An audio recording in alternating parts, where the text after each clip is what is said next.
시청자 여러분 안녕하십니까? 한 주간의 한인사회 주요 소식을 전해드리는 KBN 뉴스 주간 브리핑입니다. 2016 소득세 세금 보고가 지난 18일 끝났습니다. 예년보다 막바지까지 미루는 경우가 많았고 그마저도 기간을 놓쳐 연장 신청을 하는 경우가 많은 것으로 나타났습니다. 특히 불체자 신분이 노출되는 것을 두려워하는 서류 미비자들이 세금 보고를 기피하고 있는 것으로 조사됐습니다. 불체자들의 세금 보고 건수가 20%나 급감할 것으로 예상되고 있습니다. 불체 신분의 납세자들이 세금 보고 시 개인정보 노출로 추방 조치를 당하지 않을까 우려해 세금 보고를 회피하고 있는 것으로 알려졌습니다. 실제 이민자 옹호단체들에 의하면 올해 개인 납세자 번호를 이용해 세금 보고를 하려는 이민자들은 지난해에 비해 20% 이상 감소한 것으로 나타났습니다. 연방국세청은 합법적 신분이 없는 불체자들도 납세자 번호를 이용해 매년 세금 보고를 하도록 허용하고 있습니다. 지난해 불체자 450만 명이 낸 세금 납부액은 240억 달러에 달하는 것으로 추산됐습니다. 하지만 추방 공포로 불체자들의 세금 보고가 20% 줄어들면서 연방정부에 납부되는 세금도 50억 달러가 축소될 것으로 예상됩니다. IRS는 이와 관련 서류 미비자들이 납세자 번호를 신청할 때 신청자의 자료는 다른 기관에서 조회나 활용을 못하도록 법으로 규정해 놓았으며 세금 보고 시 개인정보도 절대 이민당국에 보내지지 않는다고 강조했습니다. 세무 전문가는 신분 노출이 두려워 세금 보고를 회피하는 것은 지나친 우려라고 말했습니다. 뉴욕 일원 한인 기관과 단체가 자리를 함께하고 한인사회 현안에 대해 논의했습니다. 다음 화요일로 바짝 다가온 재외국민 선거와 트럼프 행정부의 이민정책 등 한인사회 주요 이슈에 대해 의견을 교환하고 상호 협조를 당부했습니다. 지한샘 기자가 보도합니다. 오늘 오후 뉴욕 한인회관에서 열린 뉴욕 지역 동포 간담회. 뉴욕 한인회가 주최하고 뉴욕청 영사관, 시민참여센터, 민권센터, KCS, 재미과학자협회 등 30여 개 기관과 단체에서 40여 명이 함께했습니다. 뉴욕청 영사관은 일주일 앞으로 다가온 제19대 대선 재외국민 선거에 많은 한인들이 참여할 수 있도록 적극적인 홍보를 당부했고, 시민참여센터와 민권센터는 트럼프 행정부의 반이민 정책으로 인한 한인들의 피해가 최소화될 수 있도록 협조를 당부했습니다. 이제 신분 신청하신 분에서 물론 투표를 할 수가 있지만 많은 분들한테 좀 많이 알려주셔야 될 것 같아요. 그래서 투표가 4월 25일부터 지금 진행이 됩니다. 그래서 4월 25일부터 4월 30일까지. 커뮤니티 차원에서 정보를 공유하고 또 실질적으로 이민당국에 직면했을 때 어떻게 대응할 것인가 그런 부분에 대해서 우리 한인분들과 함께 공유하는 그런 커뮤니티 에듀케이션이 필요할 것 같고, 그리고 뉴욕 한인회는 새롭게 바뀐 회칙에 대한 소개와 이민사 박물관 현황을 보고했습니다. 한인 커뮤니티 회관 구입 후 리모델링 공사를 하고 있는 KCS의 기금 모금 참여 방안도 논의했습니다. 뉴욕 한인회와 참석자들은 앞으로 한인단체 간담회를 정례화하기로 했습니다. 오늘 오신 많은 단체장님들께서 동의를 해주시고 또 이 모임의 이 간담회의 유익함을 다 깨달으신 것 같아요. 그래서 오늘 결정은 앞으로 3개월에 한 번씩 1년에 4번 쿼럴리 이 동포 간담회를 한인회에서 주최를 해 나가기로 했습니다. 오늘 동포 간담회는 첫 모임부터 많은 단체들이 참석해 관심을 끌었습니다. 앞으로 동포 간담회가 각 단체 간의 역할 분담과 유기적인 협조 체제를 갖추는 원동력이 되길 기대해 봅니다. KBN 뉴스 지한샘입니다. 유나이티드 항공이 승객을 강제로 끌어내린 사건이 연일 주목을 받고 있죠. 70대 한인 목사가 인종차별을 이유로 탑승을 거부당했다며 아메리칸 항공을 상대로 소송을 제기했습니다. 보도에 지한샘 기자입니다. 퀸즈에 거주하는 한인 베닌 신 목사가 아메리칸 항공을 상대로 600만 달러의 손해배상 청구 소송을 제기했습니다. 신 목사는 지난해 6월 6일 텍사스주 코퍼스 크리스티를 방문하기 위해 라거디아 공항에서 출발해 텍사스 댈러스 공항에서 항공기를 갈아타던 중 탑승구 직원으로부터 탑승을 거부당했다고 밝혔습니다. 신 목사는 당시 정상적으로 탑승권을 구입한 데다 이미 좌석 배치까지 마친 상태였습니다.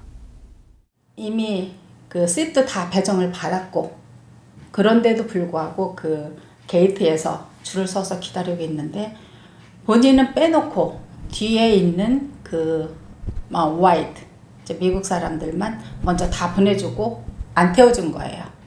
이제 발단은 그렇게 돼 있어요. 이재숙 변호사는 이 사건도 오버부킹으로 인한 사건으로 보인다고 말하고, 하지만 좌석 배정까지 마친 상태에서 어떠한 설명도 없이 탑승을 거절당하고 대체 항공편을 받았지만 이 또한 2차례나 탑승이 불가능했다는 설명입니다. 이 과정에서 신 목사는 상당한 모욕과 수치심을 느꼈고 결국 다음 날에야 대체 항공편을 제공받았습니다. 특히 그 동양인이라는 그 타겟을 정해서 그렇게 한 것은 당연히 인종차별적인 문제로 짚고 넘어가야 될 것 같고요. 굉장히 센시티브한 문제고. 신 목사는 탑승 거절에 대한 보상뿐 아니라 정신적 피해와 그에 따른 징벌적 피해 보상까지 총 600만 달러의 배상을 청구했습니다. KBN 뉴스 제한샘입니다. 앞으로 영주권과 노동 허가증의 디자인이 새롭게 변경됩니다. 차세대 보안 신분 서류 프로젝트의 일환으로 최신 위조 방지 기술을 도입했습니다. 이민서비스국은 19일 5월 1일부터 차세대 보안신분 서류 프로젝트의 일환으로 영주권과 노동허가증 카드 디자인 변경을 시행할 것이라고 밝혔습니다. 팍스뉴스는 뉴욕 등 대도시 일부 이민자 밀집 지역에서 단돈 $300면 불과 1시간 만에 정교하게 제작된 가짜 영주권을 손에 넣을 수 있다고 보도했습니다. 이번 영주권과 노동허가증 카드 디자인 변경은 신분증 위조와 이민사기 근절에 대한 USCIS의 의지를 반영한 것입니다. 새로운 그린카드는 얼굴 사진이 양면에 들어가고 독수리와 자유의 여신상 이미지가 삽입되며 홀로그램 이미지가 들어갑니다. 위조 방지를 위해 최신 기술을 도입한 것으로 알려졌습니다. 반면 소지인의 서명과 뒷면의 광학 스트라이프는 사라집니다. USCIS는 재고로 인해 5월 1일 이후라도 일부는 기존의 그린카드를 받을 수 있다고 설명했습니다. 기존 그린카드 소지자는 유효 기간까지는 계속 사용할 수 있고 갱신 신청 시 새롭게 바뀐 디자인의 영주권을 받을 수 있습니다. 연방국토안보부는 가짜 영주권으로 일을 하거나 불법으로 정부 보조금을 받아내는 경우도 있지만 더 위험한 것은 국가 안보에 위협을 줄 수 있는 테러를 준비할 수 있다는 것이라고 밝혔습니다. 뉴저지주 팰리세이즈 파크에서 정치 분쟁 2라운드가 시작됐습니다. 팰리세이즈 파크 전 경찰서장이 정치적으로 간섭과 압력을 받았다며 시장을 상대로 소송을 제기했습니다. 19일 레코드 보도에 따르면 벤자민 라모스 전 펠팍 경찰서장은 지난 4일 주 법원의 정치적 보복을 이유로 제임스 로튼도 시장 등을 상대로 소송을 제기했습니다. 2015년 제임스 로튼도 펠팍 시장과 마이크 폴라타 전 펠팍 민주당 위원장과의 충돌 이후 정치적 갈등이 또 불거졌습니다. 라모스 전 서장은 지역 한인들과 좋은 유대 관계를 유지해 왔으나 타운 정부와의 불협화음을 빚었고 2016년 6월 일상 장애를 이유로 은퇴했습니다. 이번 소송의 대상은 시장뿐 아니라 데이빗 로렌조 행정관, 신디아 페레라 시의원으로 라모스는 이들이 자신을 불법적으로 간섭하고 압력을 행사했으며 은퇴를 강요당했다고 주장했습니다. 소장에는 2015년 페레라 의원의 아들 마크 메싱의 공금 유용 혐의에 대해 내사하던 중 부당한 압력을 받았다고 적시돼 있습니다. 라모스 전 서장은 몇몇 정치인이 보복적이고 적대적인 근무 환경을 만들었고 은퇴 후에도 정부가 약속한 연금과 건강보험 등을 지급하지 않았다며 소송 이유를 밝혔습니다. 특히 라모스 전 서장은 연방수사국에 정치인 부패 혐의에 대해 제보했다고 밝혔습니다. 하지만 FBI의 펠팍 정부에 대한 수사 가능성은 현재로선 확인되지 않았습니다. 엘로힘 USA가 뉴욕의 미 동부 지부를 개설하고 저작권료 징수에 나섰습니다. 노래방 저작권료 분쟁이 뉴욕에서도 벌어질 전망입니다. 뉴욕 뉴저지 일대 노래방 업소의 저작권 이슈가 대두될 전망입니다. 최근 뉴욕의 미 동부 지부를 개설한 엘로힘 EPF는 14일 음악 저작권법을 적용해 저작권료 징수에 나설 계획이라고 밝혔습니다. 저작권료는 노래방 룸 개수에 따라 월 $500에서 $1,000 정도로 알려졌습니다. 엘로힘은 먼저 업주들에게 저작권료 징수 고지 서한을 발송하고 서한을 받은 뒤에도 저작권료를 내지 않거나 무대응으로 일관하게 기관하는 경우 법적 소송도 고려하고 있습니다. 엘로힘은 지난 2013년 LA에서 저작권료 징수로 노래방 업계의 반발에 부딪혔고 결국 법정 소송으로 이어져 총 12만 달러 배상을 받은 바 있습니다. 하지만 뉴욕, 뉴저지 한인 노래방 업주들은 한국 음원의 저작권료 자체가 생소하다는 입장입니다. 한국음악저작권협회로부터 미국서 노래방 운영 시 공연 사용료를 지불해야 한다는 공문을 받은 적도 없을 뿐더러 공연 사용료를 알고 있더라도 미국에서의 지급 방법이 명확하지 않습니다. 한편 저작권료 분쟁은 노래방 기기가 없는 업소에서 트는 음악에도 적용돼 음원의 사용료를 지불하지 않을 경우 저작권 침해 소지가 있는 것으로 알려져 논란이 예상되고 있습니다. 19일 오후 7번 전철 전 구간이 마비되며 퇴근길 교통 대란이 벌어졌습니다. 해마다 오르는 요금의 서비스질은 개선되지 않는다는 승객들의 불만이 높아지고 있습니다. 19일 오후 5시 50분쯤 7번 전철 맨해튼 허드슨 야드부터 플러싱 메인스트리트역까지 전체 노선 운행이 약 1시간 중단되면서 퇴근길 승객들이 큰 불편을 겪었습니다. 신호 시스템의 고장 때문으로 알려졌으며 6시 40분쯤 운행이 재개됐습니다. 하지만 특히 이날 뉴욕 매치의 홈 경기가 열리는 날이어서 전철 안은 이용객들이 몰리면서 북새통을 이뤘습니다. 시민들은 SNS를 통해 사진과 글을 올리며 상황을 전했고 야구 팬들은 반복되는 사고 발생에 원성을 쏟아냈습니다. 한 시민은 트위터를 통해 7번 전철 사고 소식을 전하며 MTA가 대신 버스를 타라고 안내하고 있는데 이용률이 낮은 버스의 이용을 늘리기 위해 꾸민 일인 것 같다고 꼬집기도 했습니다. 다른 시민들도 전철과 버스 요금은 자주 올리면서 서비스 질은 개선되지 않는다며 MTA를 비난했습니다.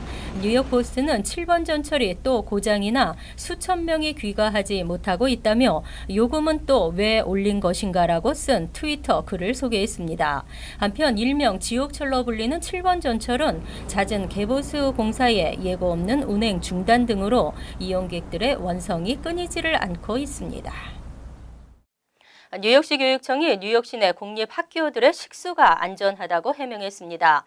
이 같은 발표에 환경 전문가들은 어불성설이라며 비난했습니다. 시 교육청은 최근 뉴욕시 5개 보론의 초등학교 식수 검사 결과를 근거로 공립학교 내 식수가 안전하다고 답변했습니다. 엘리자베스 로즈 부교육감은 뉴욕시는 사안에 따라 식수 안전을 위해 적극적으로 대처하고 있다며 학생들은 안심하고 교내 식수를 마셔도 된다고 밝혔습니다.